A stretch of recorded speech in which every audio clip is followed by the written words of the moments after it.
মুসলমান ইমানদার ভাইরা আমার, পক্ষান্তরে একজন মানুষ যদি তার সন্তানকে এই মাদ্রাসায় ভর্তি করে দেয়, মাদারিসে কওমিয়ায় পড়ায়, কোরআন শিক্ষা দেয়, একই বাড়িতে বসবাস করে দুই ভাই, এক ভাইয়ের সন্তান স্কুলে যায় টাই প্যান্ট শার্ট এবং টাই লাগায়, স্কুল ড্রেস পরে ব্যাগ কাঁধে নিয়ে স্কুলে যায়। আরেকটা পাশের ঘর থেকে আরেক ভাইয়ের সন্তান পাঞ্জাবি পায়জামা টুপি পরে কুরআনুল কারীম বুকে নিয়ে তার ঘর থেকে বেরিয়ে মাদ্রাসা। একই বাড়ি থেকে দুইজন সন্তান বেরিয়ে গেল, কিন্তু দুইজনের অবস্থা দুই রকম। একজনকে দেখে শয়তান বড় খুশি হয়, একজনকে দেখে শয়তান বড় খুশি হয়, আয় আয় আয় দুনিয়া শিখবে, দুনিয়া শিখবে।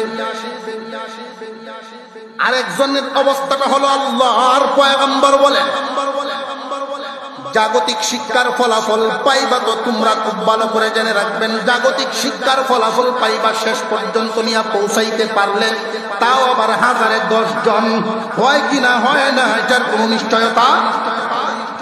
আর দ্বীনি শিক্ষায় যদি আপনার সন্তানকে ঘর থেকে বের করলেন, আল্লাহর পয়গম্বর বলেন, বলেন নবী সাল্লাল্লাহু আলাইহি ওয়াসাল্লাম, মান সালাকা তরিকান ইয়ালতামিসু ওয়া ইয়াতলুবু ফীহি ইলমা সাহালাল্লাহু লাহু বিহি তরিকান ইলাল জান্নাহ। আল্লাহর পয়গম্বর বর্ণনা করেন,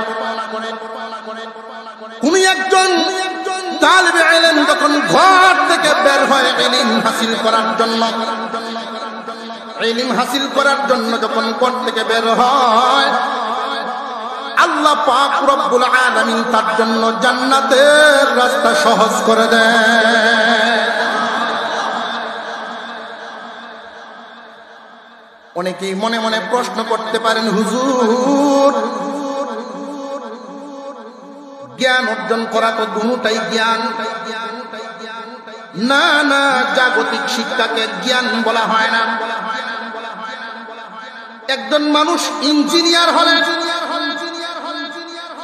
বিল্ডিং এর উপরে পাণ্ডিত্য অর্জন করেছে, এটা জ্ঞান নয়। কৌশল অবলম্বন করেছেন, কৌশল শিখেছেন, এটাকে জ্ঞান বলা হয় না। জ্ঞান বলা হয় ওই শিক্ষাকে যেই জ্ঞানের মাধ্যমে স্রষ্টা চিনা যায়, যেই জ্ঞানের মাধ্যমে পরকাল চিনা যায়, যেই জ্ঞানের মাধ্যমে সত্যিকারের মানুষ হওয়া যায়, যেই শিক্ষায় মানুষকে মানুষ।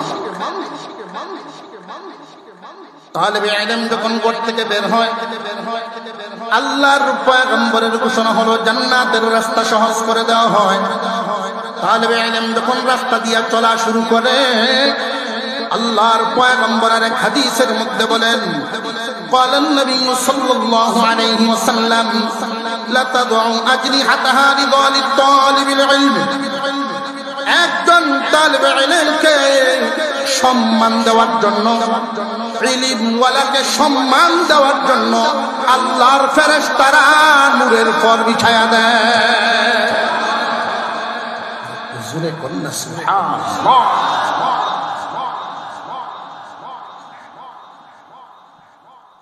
জাগতিক শিক্ষা অর্জন করে যারা, তারা দুনিয়া কামাইতে পারে। ডাক্তার হলো, ইঞ্জিনিয়ার হলো, দুনিয়া কামাইলো। জাগতিক শিক্ষায় শিক্ষিত করে কি আল্লাহ চিনার জন্য দেয় নাকি? স্কুল কলেজে যারা পড়ায়, ওই মা বাবার নিয়তটাই তো এরকম থাকে, ওরা কি আল্লাহ চিনার জন্য দেয়, পরকাল চিনার জন্য দেয়, নাকি দুনিয়া কামাইয়ের জন্য? কথা বুঝেন নাই, কোন সন্দেহ আছে মনে হচ্ছে?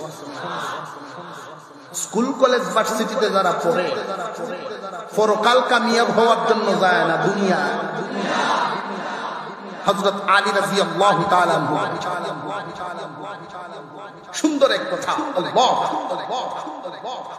ভাই, সম্পদে মানুষ সম্মানী হয়।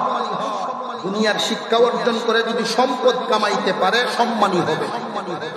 এই সম্মান কি থাকবে বেশি দিন না কিছুদিন?